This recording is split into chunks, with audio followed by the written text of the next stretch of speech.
15절 말씀. 아멘. 우리 같이 한번 암송해 볼까요? 시작. 그러므로 여러분이여 안심하라. 나는 내게 말씀하신 그대로 되리라고 하나님을 믿노라.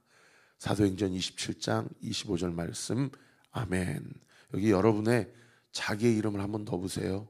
그러므로 영천아 안심하라. 시작. 그러므로 영천아 안심하라. 나는 내게 말씀하신 그대로 되리라고 하나님을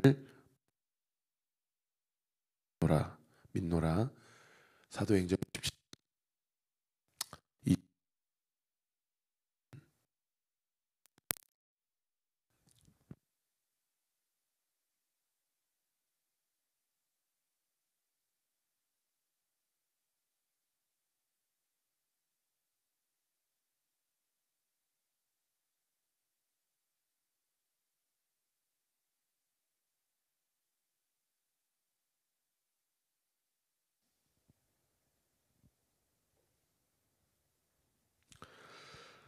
오늘 시편 32편 말씀의 표제는 다윗의 마스길입니다. 여러분, 마스길이 무슨 뜻일까요?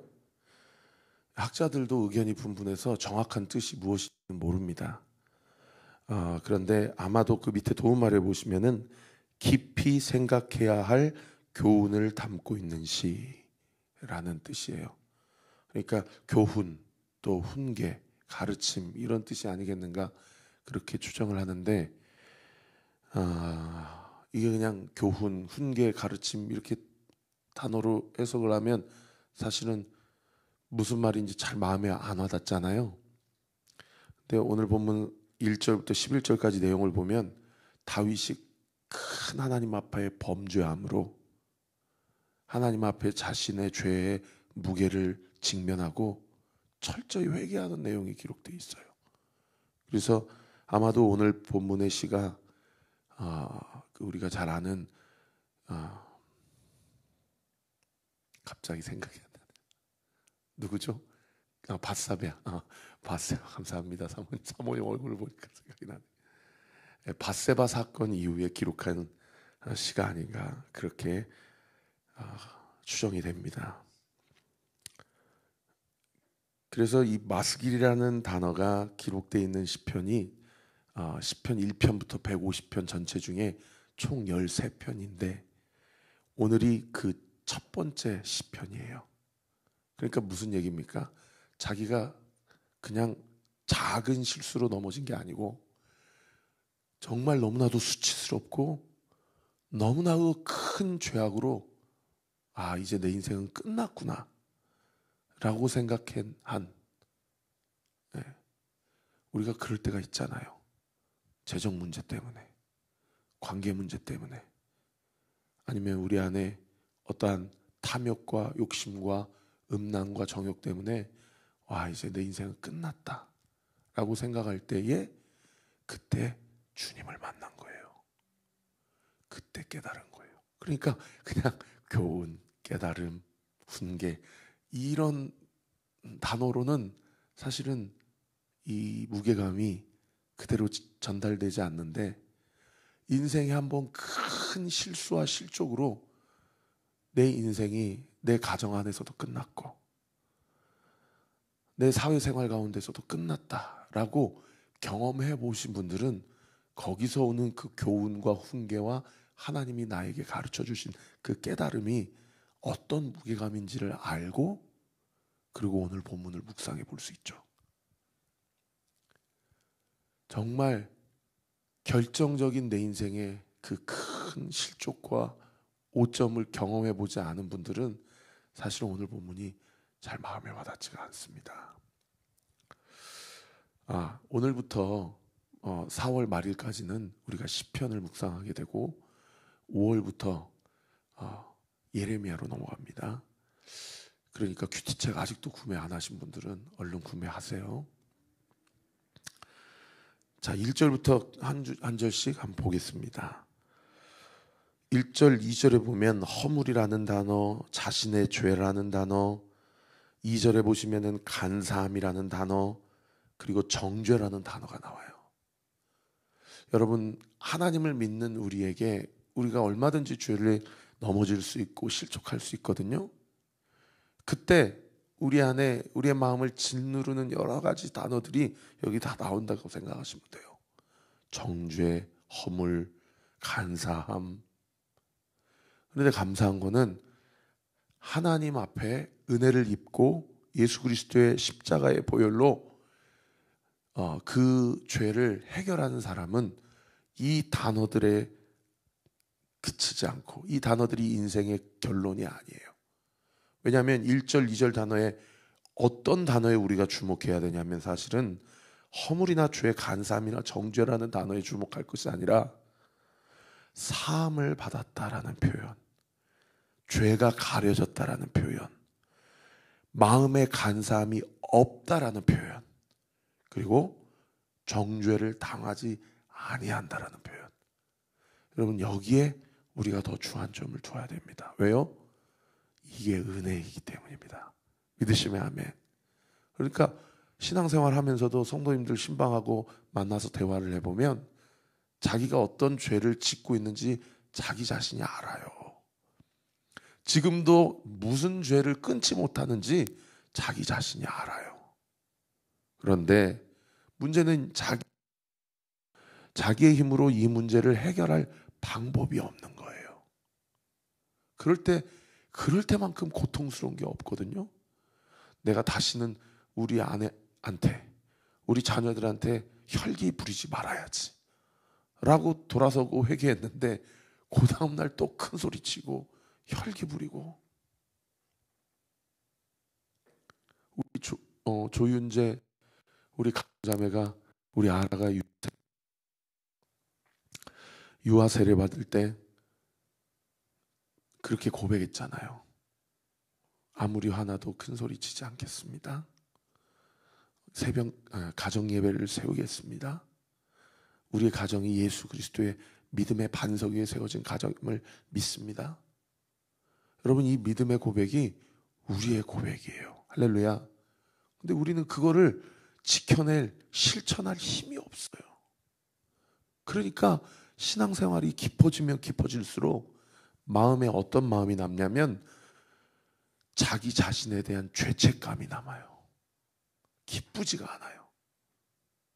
그런 신앙생활을 하면서 하나님이 주시는 은혜와 기쁨을 누리지 못하고 그렇게 신앙생활을 하는 사람들 얼마나 많은지 몰라요. 그런데 우리가 주목해야 될 것은 사실은 허물이나 간사함이나 정죄라는 단어에 주목할 것이 아니라 사함을 받았다. 할렐루야. 우리의 죄가 가려졌다. 할렐루야. 그리고 정죄를 당하지 아니한다. 할렐루야. 여러분, 우리가 여기에 은혜의 소망을 두고 우리에게 주신 가정을 섬기고 우리에게 주신 교회를 섬기며 살아가야 될 줄 믿습니다. 그리고 또 1, 2절의 특징이 뭐냐? 이게 다 수동태예요. 자기가 한 일이 없어요. 원래 1절과 2절 하반절에 보시면 동일하게 반복되어 있는 본문이 뭡니까? 복이 있다. 복이 있다. 어떤 본문이 생각나세요? 시편 1편이 생각나잖아요. 그러지 않으세요? 그런데 시편 1편에서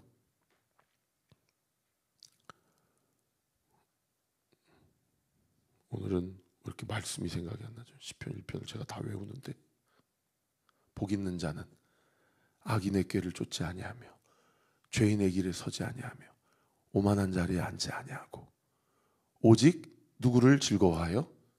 여호와를 즐거워하여. 그 다음 뭐예요? 그 말씀을, 주의 말씀을 주야로 묵상하는 자로다. 복 있는 자의 특징이 능동태예요. 뭘 하거나 뭘 하지 않거나. 그런데 오늘 본문은 철저히 수동태예요. 여러분, 이게 말씀 생활, 신앙 생활과 관련한 두 가지 특징을 우리에게 이야기해 주고 있어요. 우리가 하나님 앞에 범죄했을 때 우리가 할 수 있는 게 없어요. 우리가 뭘 할 수 있겠어요? 여러분, 죄책감이 나를 찾아올 때마다, 정죄함이 내 삶을 짓누를 때마다 우리에게는 어떤 은혜가 부어짐을 믿으셔야 되냐면, 내가 하는 것이 아니라 주께서 나를 견인해 가시고 끌어가신다라는 믿음을 우리 가운데 가져야 돼요. 할렐루야. 아니, 그것도 갖는 것도 능동태니까 그 믿음을 우리에게 부어주세요. 그러면 우리는 그 주님의 인도하심 따라 그냥 끌려가면 되는 거예요. 너는 내 새끼야. 너는 내 자식이야. 그냥 따라만 오면 돼.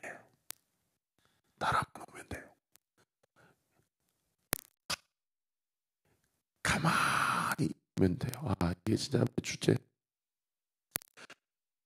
테스팅 하나 둘 셋.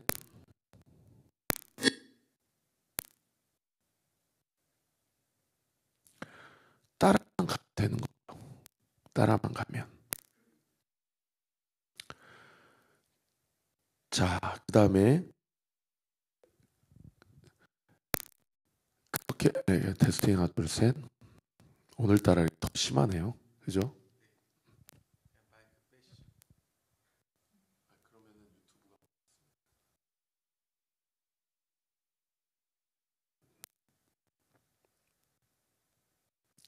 테스팅 하나 둘 셋. 그렇게 따라가려고 하지 않는,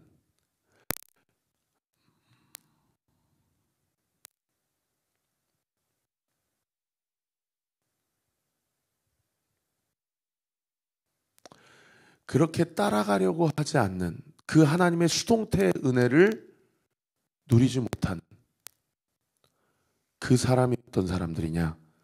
그 사람이 교만한 사람들입니다.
그 교만한 사람들이 3절과 4절에 보면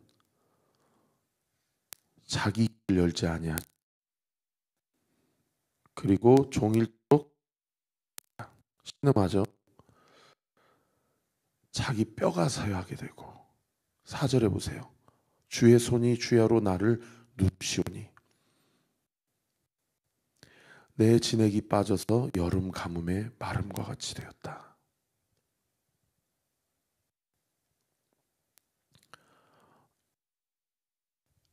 경험해 본 사람은 이 고백의 무게가 얼마나 무거운지 알죠. 그래서 그 죄를 하나님 앞에서 회개하기 위해서 우리가 해야 될 것은 자복하고 고백하는 일입니다. 그 다음 절에 그 표현이 나오죠. 5절에 보세요. 내가 여기 내 허물을 여호와께 자복하리. 내 죄를 아뢰고 내 죄악을 숨기지 아니하였더니 곧 주께서 내 죄악을 사하셨나이다. 여기서 자복한다는 표현이 나오고 아뢰다는 표현이 나오고 고백한다는 얘기죠. 이제 이것이 하나님 앞에서 죄를 용서받는 방법입니다. 여러분 등대 모임에서, 여러분 공동체에서, 또는 저와 신방하거나 믿음의 사람들의 그 교제 가운데서 나는 나의 죄를 고백하는가? 자기 자신에게 한번 질문해 보세요. 그리고 또 반대로 너무 쉽게, 그리고 너무 해프게 죄를 고백하면 안 됩니다. 네. 죄는 이 영역이라는 게 있기 때문에 쉽게 죄를 고백해서는 오히려 실족하고 시험이 드는 경우가 있어요. 그래서 허물의 사함과 덮음 받는 교회 내 공동체가 얼마나 중요한지 몰라요. 우리 교회는 자신의 연약함도 고백할 수 있고, 그리고 그 연약함을 덮을 수 있는 그런 공동체 맞습니까? 여러분, 우리 그를 위해 기도합시다. 내가 우리 목사님께 내 연약함을 고백해도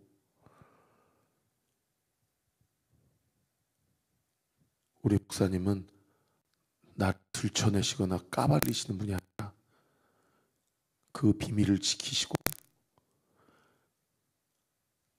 나를 위해 기도해 주시는 분이야. 내가 아무개 성도님에게, 언니에게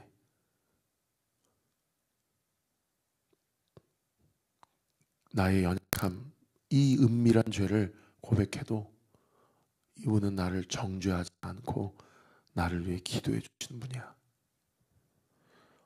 그러니까 교회 안에서 얼마나 관계를 정말 하나님 앞에서 무겁게, 그리고 진정성 있게, 진실하게 그렇게 우리가 신앙생활을 해야 되겠습니까? 그렇게 죄를 고백하고 자백하는 자를 6절에 보시면 어떤 역전이 일어나냐?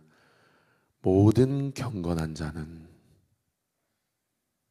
경건하다고 이야기. 이게 놀랍죠? 그리고 주를 만날 기회를 얻어서 주께 기도할지라. 진실로 홍수가 범람할지라도 그에게 미치지 못하리로다. 여기서 말하는 홍수는 하나님의 심판, 이 노아의 홍수를 생각나게 하죠. 하나님의 심판 이야기예요. 그럴 때에 주님이 7절에 보세요. 주는 나의 은신처이오니 환난에서 나를 보호하시고 구원의 노래로 나를 두르시리이다. 주님이 심판주가 되시는데, 그 심판의 때에 주님이 심판주가 되시는 것이 아니라 내 은신처, 피할 길이 되신다는 겁니다. 나를 보호하시고 구원의 노래로 나를 두르신다라는 거예요. 뿐만 아니라 8절에 보세요. 내 갈 길 가르쳐 보이고, 내가 가야 될 길을 가르쳐 주신다는 거예요. 그리고 너를 주목하여 훈계하리로다. 훈계한다는 얘기를 다른 번역 성경에 인도하리로다, 또는 이끌어 주시리로다, 이렇게 번역하고 있어요. 그러므로 결론입니다. 너희는 무지한 말이나 노새같이 되지 말지어다. 이 무지한 말을 번역 성경에는 미련한 말이라고 번역하고 있고요. 노새는 말과 당나귀의 그 잡종이죠. 합종을 얘기하는 거죠. 그러니까 이 미련한 말과 노새의 특징이 뭐예요? 말을 안 들어요. 자기가 하고 싶은 대로 하려고 그래요. 이런 짐승에게는 뭐가 약입니까? 매가 약이에요. 그래서 그 다음 구절에 뭐라고 얘기합니까? 그들은 제갈과 굴레로 단속하지 아니하면 너희에게 가까이 가지 아니하리로다. 주님이 우리에게 뭐라고 말씀하시냐면, 너 미련한 말이나 노새처럼 되면 안 된다. 그 얘기는 무슨 얘기예요? 너 그렇게 고집 피우지 마라. 너 그렇게 네가 생각하고 싶은 대로 생각하고 네 감정에 이끌리고 하면서 살아면 안 된다. 이 얘기를 하시는 거예요. 10절 말씀 보세요. 악인에게는 많은 슬픔이 있으나, 이 슬픔이 있다라는 것이 좀 이해가 안 돼서 다른 번역서를 찾아보니까 아니나 다를까 이 슬픔을 고통이라고 번역한 성경이 더 많더라고요. 그 번역이 더 맞는 것 같아요. 악인에게는 뭐가 있다고요? 고통이 있다. 그러면 여기서 말하는 악인은 누구를 얘기하는 거예요? 교회 안 다니는 사람들 얘기하는 거예요? 아니에요. 교회 다니고 말씀은 듣지만 여전히 곤조가 있고 고집 부리고 노새처럼 미련한 말처럼 그렇게 완악한 자들을 얘기하는 거예요. 그러나 그 다음 구절 보세요. 여호와를 신뢰하는 자에게는 뭐가 두루리로다? 인자하심이 두루리로다. 이 부분을 다른 번역 성경에 여호와를 신뢰하는 자에게는 한결같은 사랑으로 그분의 보호하심을 받으리로다. 이렇게 번역하고 있어요. 마지막 11절은 같이 한번 읽어볼까요? 시작. 너희 악인들아 여호와를 기뻐하며 즐거워할지어다. 마음이 정직한 너희들아 다 즐거이 외칠지어다. 아멘. 그러니까 세상에 그렇게 수치와 정죄와 허물로 시작했던 이 시편 고백이 끝절은 뭘로 결론이 나요? 여호와 앞에서 기뻐하고 즐거워하는 것. 이거 하나님 앞에 속죄함을 받고 지난 과거와 지난 실수를 묻지 않으시고 완전히 새로운 삶을 열게 하시는 그 하나님의 놀라우신 은혜와 인도하심을 경험한 사람만이, 그것을 믿는 사람만이 고백할 수 있는 고백입니다.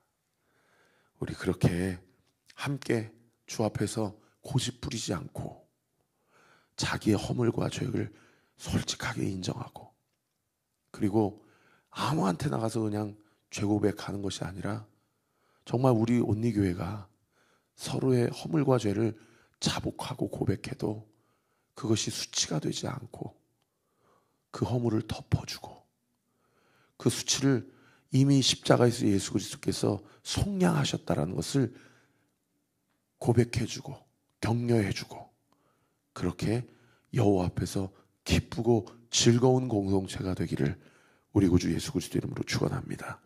기도하겠습니다. 아버지 하나님 감사합니다. 오늘 이 말씀으로 다시 한번 힘을 얻습니다. 주님, 오늘 이 아침에도 주님 앞에 우리의 허물과 우리의 정죄 당할 만한 일을 고백하게 하시고 자복하게 하시고 주님 앞에 용서받고 내가 어떤 하나님의 은혜를 수동적으로 온전히 누리고 인침받았는지를 고백하며 하나님의 인도하심을 받는 우리 모든 온리교회 성도들 되게 하여 주옵소서. 이 아침에 우리 성도들의 기도의 문을 열어주세요. 입술을 열어주세요. 마음을 활짝 엽니다. 주 성령께서 이미 우리 가운데 좌정하심을 믿사오니 이 아침에 우리의 모든 간구가 응답될 것을 믿습니다. 예수님의 이름으로 기도합니다. 아멘. 지금은 우리 구주 예수 그리스도의 은혜와 하나님의 사랑과 성령 하나님의 위로 교통 충만하심이 주신 말씀 붙잡고 주 안에서 온전히 주님과 동행하며 승리하기로 결단하는 우리 사랑하는 교회 모든 성도들 머리머리 위에 지금으로부터 영원토록 함께 하시기를 간절히 축원하옵나이다. 아멘.